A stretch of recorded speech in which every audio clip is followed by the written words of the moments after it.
你睇過斑馬未啊？佢哋身上黑白相間嘅條紋，真係獨一無二。由古到今，科學家都為咗佢哋嘅條紋點樣形成，有咩作用，爭論不休，係一個超大謎團嚟㗎。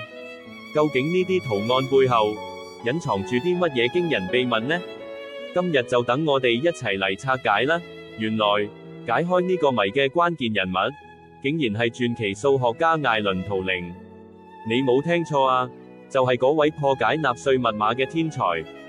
佢唔止搞電腦，仲發現咗一個超級突破性嘅理論，叫做圖靈模式。呢個理論話俾我哋知，大自然嘅花紋，其實可以用好簡單嘅數學方程嚟解釋㗎。真係好神奇，圖靈個理論好精彩。佢提出咗一套反應擴散方程，佢話生物體內有兩種化學物質，就好似油門同剎車掣，佢哋互相刺激同抑制，然後慢慢擴散，就自然咁計算出唔同嘅形態，好似斑馬條紋、豹紋，甚至貝殼嘅紋路都係咁。呢個數學模型完美解釋咗大自然嘅美學，